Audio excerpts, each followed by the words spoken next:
You're crushing your workouts for 28 days straight, but by week 3, your body is failing you. That isn't a lack of discipline, it's a hormonal mismatch. If you aren't syncing your recovery to your infradian rhythm, you're actively undoing your progress during the luteal phase. To stop the cycle of burnout and finally see the strength gains you've been chasing, you have to shift your entire approach to rest. One that changed everything for me, yet it is rarely discussed in standard training guides. So sit back, grab a cup of water, and let us get to it. To understand recovery, you have to look at the infradian rhythm. It is the 28 to 35-day hormonal cycle that governs your body temperature, metabolism, and sensitivity to stress. When you ignore this, you are effectively training against your own chemistry.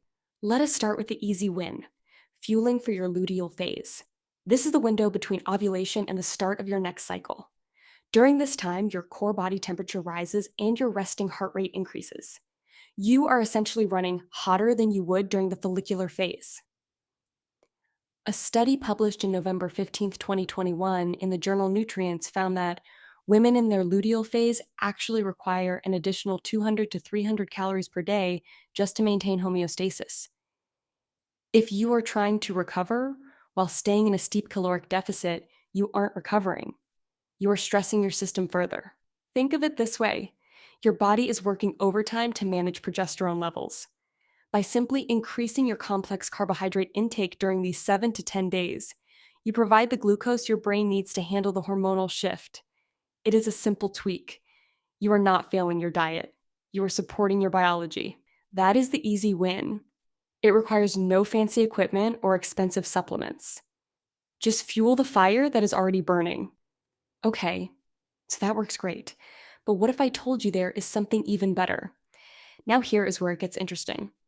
We need to talk about the second level, adjusting your training intensity based on FSH and estrogen peaks.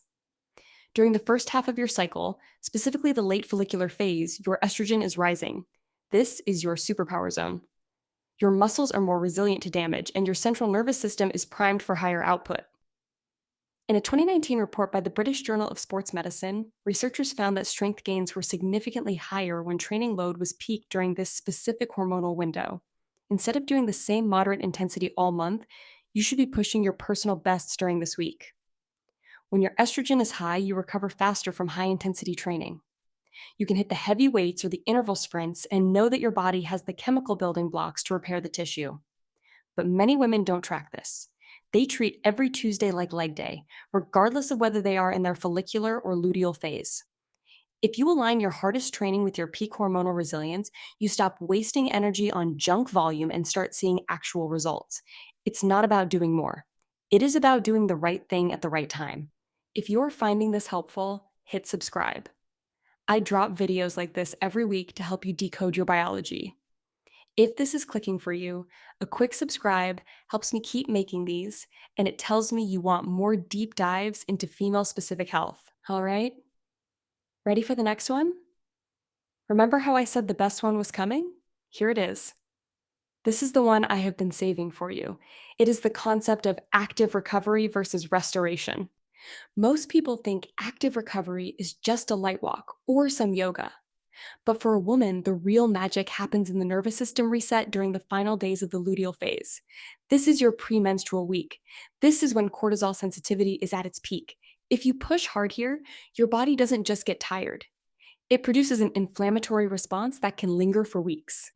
I had a client named Elena who was training for a half marathon. She was hitting her splits perfectly for 3 weeks, then failing completely during the week before her period. She thought she was lazy. She felt guilty. We changed one thing. We replaced her moderate intensity cardio during those 5 days with restorative practices like lymphatic drainage, cold exposure, and focused breath work. Within 2 cycles, she wasn't just hitting her splits. She was setting personal records, even during the bad week. The science behind this is fascinating.